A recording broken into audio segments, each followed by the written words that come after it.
When the morning broke, I found myself still with Helen. I couldn't remember though when we fell asleep, and how we got back to bed during our long drawn-out talking and explorations the night before. It seemed that I was the first of us to awake. Not knowing what to do, I dozed off again until I heard the piano being played. The music was unfamiliar. I stood behind her and applauded after the last bars were played. I noticed the kettle on the stove. Then the view from the kitchen window caught my attention. The last time I had stood there, it had been all dark outside. Before us lay the railway plaza. As far as I could tell, we were high above everything around us. "Is this the tallest high-rise in the city?" I asked when she entered and looked through the cupboards, evidently for something to eat that we hadn't eaten the night before. "Let's have breakfast out in town," I suggested. "It's my turn to treat us." She stopped looking. "I know a place you will like," she said. "It's a few blocks back into the center of the city. Will this be okay?" She emphasized okay and smiled. "Also, this isn't just the tallest high-rise in town. It is the only one." "It's a pioneering effort then," I replied. "No, it isn't that, Peter. The ground is too soft here in most places to support tall structures. There is too much sand in the ground. This is not Manhattan, Peter, that's built on a gigantic rock that has been flattened out by the great glaciers during the ice ages. The ground in Manhattan supports anything you care to build 100 stories plus." "You mean the World Trade Towers?" I interjected. "It's not possible to build those here, Peter. If you have access to a car, I can show you what I mean. I can show you quite a few amazing places. Are you interested? I mean, after breakfast, of course." My smile must have answered her. "So, it's settled then," she said, and turned the stove back off. The place she had in mind was a sidewalk cafe at the edge of a plaza. "Have you always lived here?" I asked after I had purchased the standard fare of the morning, consisting of butter, bread, jam, and some sort of coffee. And best of all, the place was sunny and protected from the wind. "We lived at the edge of town," she said. "My father had a bakery there. The bakery may have saved his life. Because of it, he wasn't drafted into the war. He was needed where he was to serve the war effort as a baker. Our area was kriegswichtig, meaning it was important for the war. A large aircraft manufacturing plant had been built at the edge of our village. It might have been one of the biggest. The workers all lived in a sprawling apartment complex that was so famous at the time that the streetcar stop and the entire route was named after it. Across the way from the plant was a pilot school.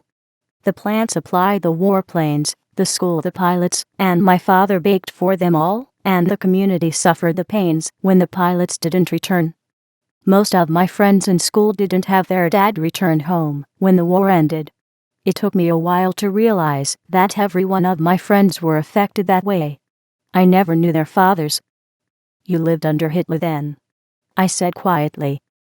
"Hitler was like a ghost. We never saw the man, only pictures, but we heard him on the radio.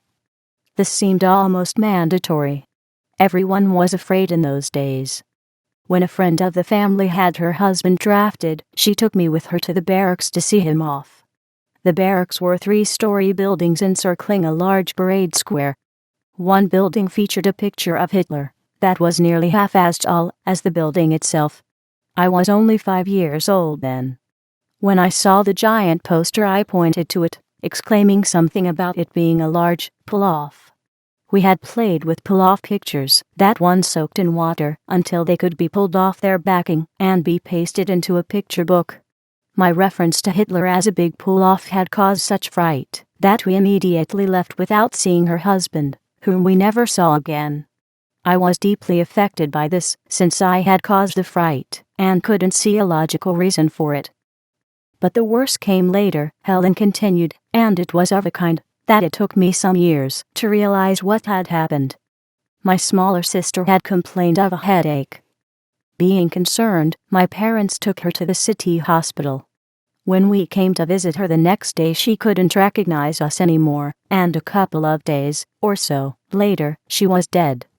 A doctor confided to my dad that she had a brain tissue infection that might have caused complications later on, and that the policy was in such situations to close the case. They pulled a portion of the spinal fluid that would cause her to gently fall asleep. Many years passed till I realized that the doctors had murdered my sister, acting under orders by the state.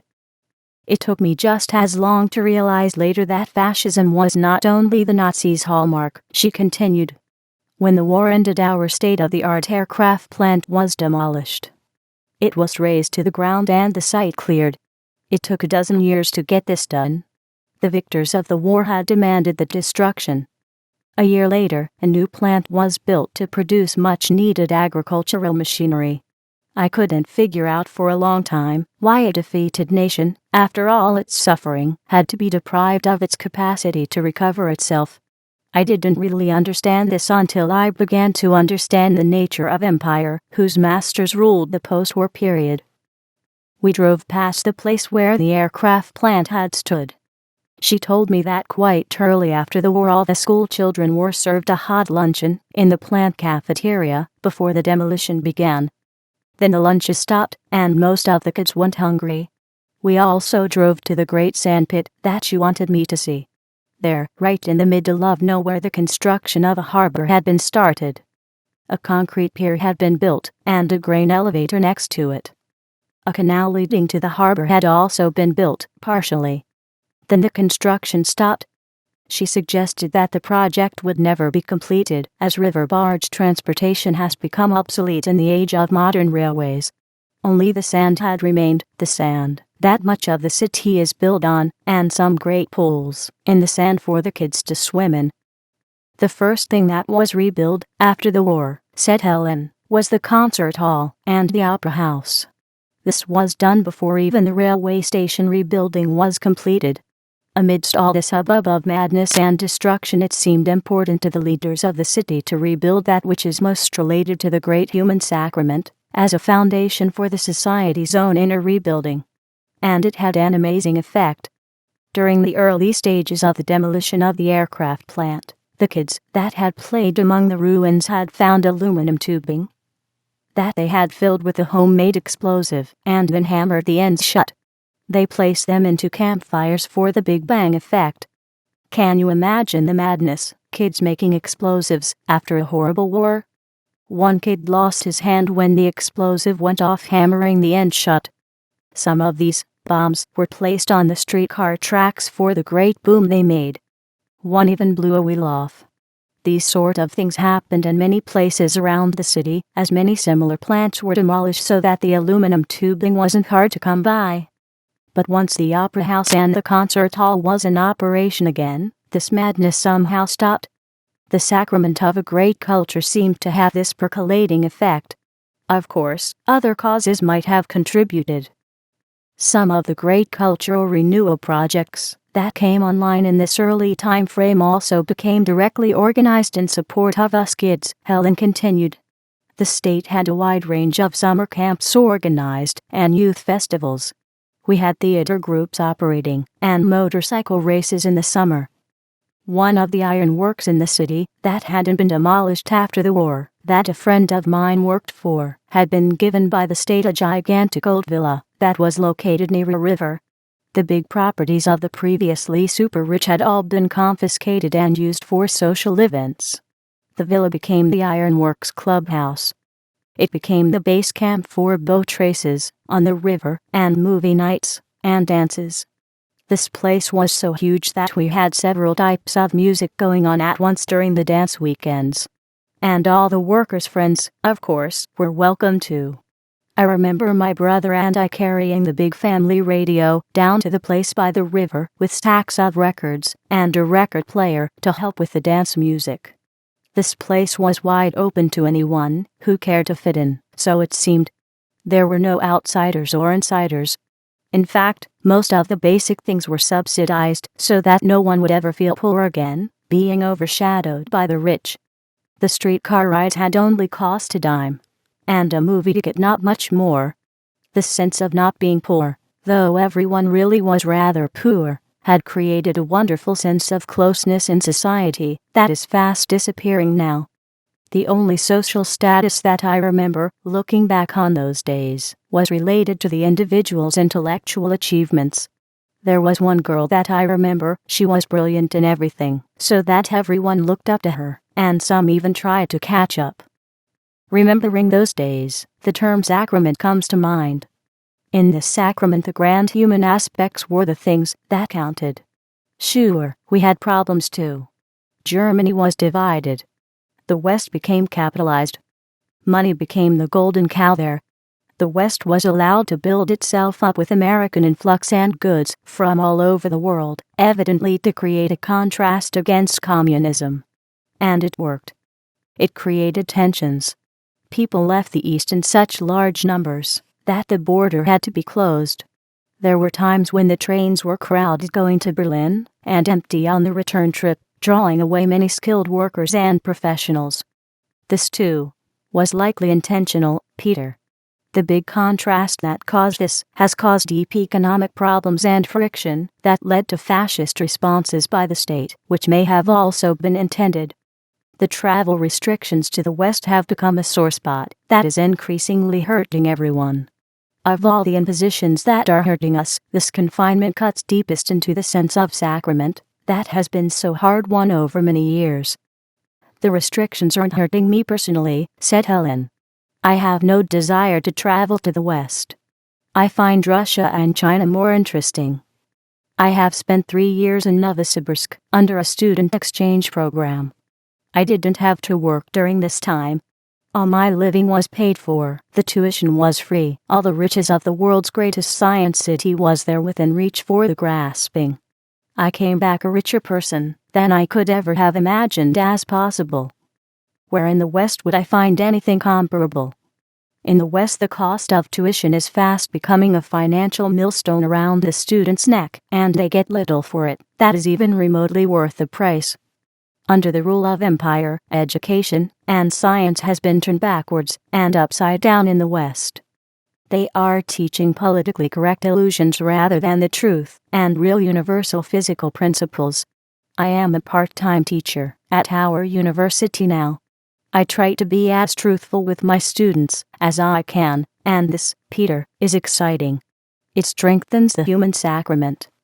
It builds it. Truth gives substance to it. You can't even buy this in the West, at any price.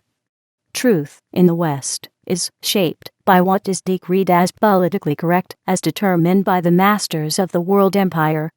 We are moving in this direction too, of course, which I am fighting against. That's why I am only allowed to teach part-time. I take it then that you are not looking forward to the reunification that will make Germany whole again, I said to her, quietly, comparatively to the noise of the car, as we were traveling to the different places she wanted me to see. The reunification will come, she said, but it will be a disaster for us and for the West, the way I have come to understand Western economics.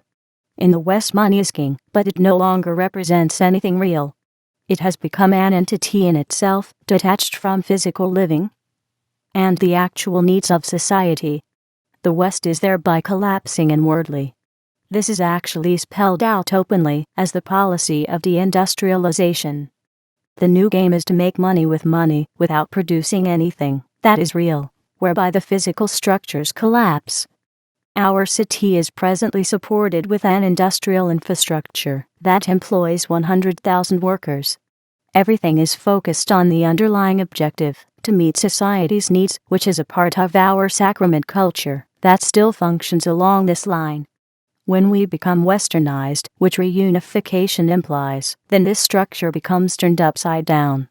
In the kingdom where money rules, 80% of our industries will vanish. Cheap imports from the slave labor countries will displace their products. While this unfolds, floods of investment money will pour in from the empire's banks, by which what is left of our country becomes mortgaged to the hilt, and we all become servants in our own house that we no longer own. and Western Germany will suffer too, as it is no longer needed than by the masters of the empire as a counterpoint to communism. It too will then be collapsed and looted into impotence. But worst of all for us, we will lose what we still have remaining of our humanity-focused sacrament culture. Many people would argue with you on this count, and call your culture sterile and lifeless and drab, I interjected. For example, I found none of the wide-open pornography on your shelves that is gaining enormous popularity in the West. Helen just smiled. Ask yourself one question, Peter. Does this wide-open pornography aid the sacrament that brings out what is real of our humanity, or does it make it cheap?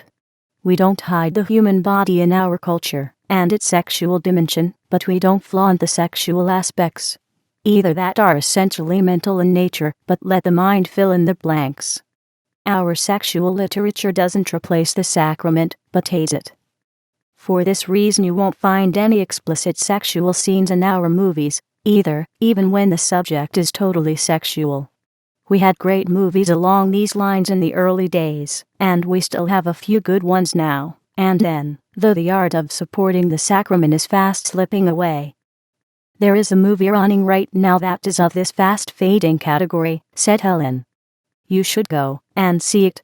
It is a Nordic movie set in a small industrial town in the far north. It is the story of two young workers in a factory there. The movie is about their unfolding loving as they begin to notice each other. There is no glamour injected into this everyday setting, but there is a sparkle there that no royalty can match with all the diamonds of the world hanging around its neck. I won't tell you more, so as not to spoil the impact. Maybe you too should enjoy those movies while you still can, I said to her. When the masters of empire find enough traitors in the communist world to break the Iron Curtain down from within, those movies will then be history too. You will be treated to all the glittering Hollywood specials, just as the whole of the Western world is now. That's what I am afraid of will happen, said Helen quietly. Also, you said this correctly, Peter. You said, when, not if. The way I see it, it's just a matter of time. Whatever empire wants, empire gets. We heard this kind of sung before. Now it is money that is enticing the world. In this setting, money speaks louder than the gentle sacrament does, though the sacrament will ultimately endure while the empire and its empty glitter is self-doomed. When the empire breaks through the Iron Curtain, Russia too will lose everything, I replied to her in the same quiet tone. In this case, I invite you to see a couple of Russian movies while you are here, said Helen. This may be your last chance. There are 2 Russian movies running right now. I think one is called Dynamo in the Sunday. It's about a motorcycle design competition where several design bureaus have entered their latest creations in a race for the top prize. One created a 2-cylinder boxer engine design, and the other bureau entered a 2-cylinder V engine. The boxer engine is more powerful but causes problems in the tight turns. When the cylinder head hits the ground in the heat of the race, the entire cylinder breaks off. Naturally, that race driver is injured. As the competing driver watches that man go down, he stops and pulls himself out of the race to aid the downed driver. At this point, all the bitterness of the competition goes out of the window. Neither of the teams scores anything. The coveted prize suddenly no longer matters. The 2 teams bring home a much greater price than they had bargained for, which soon led to cooperative ties rather than competitive ties. Here the movie makers still understand to some degree the nature of the sacrament. That's why those movies will soon be history, I said to her in agreement. The kind of sacrament that you value, that focuses on what is of real substance in our humanity, is so rarely found in the West, as if it was intentionally forbidden, although no such censoring exists. The funding determines what is shown in the West, and guess who owns the funding? And you know yourself what their agenda for mankind is. It is not pleasant, to be sure. That is why the gun rules in all of our movies, or other mythical impositions by monsters, and so on, that make human life cheap. This is so deep-reaching, Helen, as you won't believe. A friend of mine commented to me recently that there is nothing really special about being alive. I was shocked to hear this, because I had always respected the man as an intelligent person. He probably was intelligent intellectually, said Helen. But the sacrament unfolds at a higher level. For a person who lives in a world that has nothing to offer at this higher level, which is primarily spiritual rather than intellectual, a person may die of starvation. Your friend's statement was a statement of hunger without knowing what he was hungry for. And this, Peter, is not uncommon in the West. People look for money to quench the hunger, but money is empty in itself. Your friend is probably greatly concerned with money and property, and traveling, and the lifestyles of the wealthy, and being in their company. And thereby he is starving himself further. You are right on the mark, I said, and you don't even know the man. I am beginning to understand the sacrament, Peter, and this feeds into many places, said Helen. But I am not alone. Some of the movie makers are with me at this level. The art of movie making is not a simple one, as you may recognize now, and there are far too few left in the world who master the art. Most of the movie makers are servants of the politically correct doctrines rather than being daring explorers of the sacrament, that in their art highlight the poverty of the priesthood and portray riches that their poverty makes the starched priesthood blind against, but which honest hearts can't see.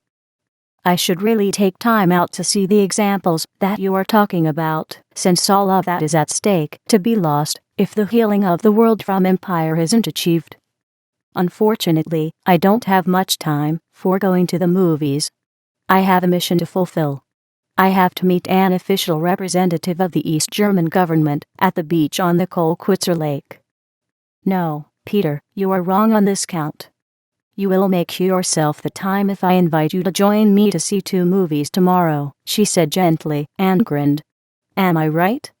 You will know in your soul that the affairs of state can wait one more day, and that I am imposing on you a higher mission that will have an uplifting impact on how your official mission unfolds. It thereby becomes a part of your mission. For this reason you won't turn me down. She began to laugh. I nodded. Is it a deal then? She asked, grinning again. I nodded again. In this case, let me tell you about one more movie that you might not otherwise see on your own, which I am inviting you to, she said, though she was no longer grinning. I can give you this one extra day that is required for this mission. After that I have a critical appointment to go to that has already been prearranged. The movie that I want you to see with me is also a Russian one, about an 8-year-old boy. After losing both of his parents, the boy comes to live with his grandfather, who takes care of a large apple orchard. The movie opens with the boy sitting in one of the trees taking a few bites out of an apple, then letting it fall to the ground, proceeding on to the next one. The grandfather patiently lets the boy know that this is not a good way to live, and then teaches him how to respect the natural world, and himself as a human being, and other people in the same context. While there are tensions at first, they soon fade into thin air when the power of the sacrament begins to unfold and becomes a great power in the boy's life. And this came from Russia? I said quietly. Helen nodded. I must admit that I nearly said something this morning that I would be deeply ashamed of by now, I said quietly. I was about to say to you this morning that something has puzzled me about you. I was puzzled by how a wide-open person like you is able to live happily, as you do, in an imprisoned land behind barbed wire fences, walls, and machine gun towers. Helen laughed, and laughed in response. Forgive me, that's funny coming from an American who lives in a land that is more deeply imprisoned by the masters of empire, and wasn't even aware of it before I pointed it out. I would have told you that our fences and our walls are easy to explain. They are our firewalls that protects our people from the deceptive glitter of the West. That is nothing but a golden facade covering an emptiness that is more enslaving and imprisoning than anything we have here. Of course I would have forgiven you for being so naive as to spout out the propaganda line that the West puts out. Many of our people here believe this propaganda line too, and they want to get out. They struggle and demand the government to take the fences down. They want to see the walls and fences gone, and see money flooding in, but this is exactly what I am afraid of, Peter, as I already told you, Peter. When the walls come down, the firewalls come down too. Then nothing stands in the way for the masters of empire to loot this country to the bone, enslave it to their money with debt, and to rob us to the point that people will have to leave the country, when what their living depends on has been stolen. America is on the fast track of losing its firewall too, Peter. You are in the same boat with us. In 1933, your President Franklin Roosevelt had rescued America from the hands of the financial empire by erecting a firewall against the speculative looting of the country by the banks, which had been the decimating force behind the Great Depression of the early 30s. The firewall became known as the Glass-Steagall Act according to the names of the sponsors. A part of this firewall has already been ripped down in 1980, and the rest is under attack to suffer the same fate. The underlying cause, as I know now for certain, reflects the deep tragedy of society's increasing distancing itself from the substance of its sacrament that binds it to one another. With this foundation fading, the firewall will soon be totally repealed. Great cries will then be heard to bring it back. But this won't happen. It won't be possible for this to happen unless the sacrament is rebuilt first. And this takes time, Peter. It includes also the 70% saturation factor of the circumcision in America that weighs hard against the sacrament and heavy for the enslavement of the victims into dehumanizing pursuits and divisions and isolation and so on, even suicide in some cases. She shook her head silently, apparently waiting for her shock to have its effect. We live in a richer world behind our wall than you do, she said moments later. I invite you to prove this to yourself. I challenge you to go to the movies every night for a week, provided that you will remain here long enough. If you do this, I can promise you that you will never speak of our country as an imprisoned land again, especially when you compare what you see here with what you see in the West. Also, it won't really matter which movies you choose. I saw one the other week that would open your eyes all by itself.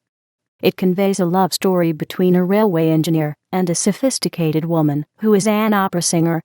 The two seem to come from totally different worlds so that they have nothing in common except their humanity. When they first meet, the woman is harsh and annoyed, and for good reasons. She is on a tight schedule for a performance, but the train that she is on has been stopped. It's a bitter cold winter night when the train halts in the middle of nowhere.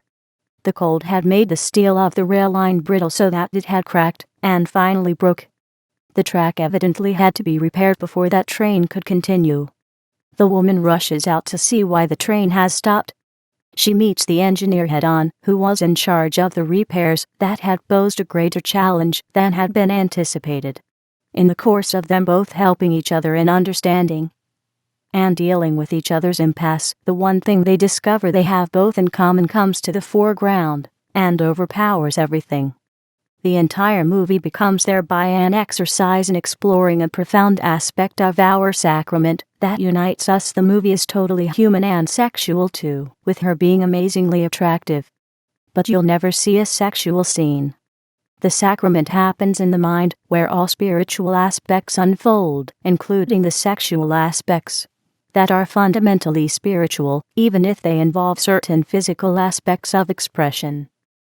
This goes beyond what Hollywood is presently allowed to achieve, I interjected, and began to laugh.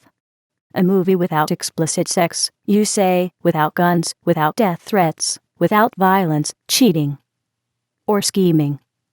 With nothing but a light that bridges to diverse world. No, this kind of movie will never be coming from Hollywood. Don't say never, said Helen and raised a finger as to scold a slow learner. If you say never, Peter, then you are saying that you intend to do nothing to heal your country, and that your living in it as a human being has no effect on its course. If you say never, Peter, you are lying to yourself. Don't do this. Accept the challenge. Change the world. Shape the future of history. Become a healer. step out from behind the curtain.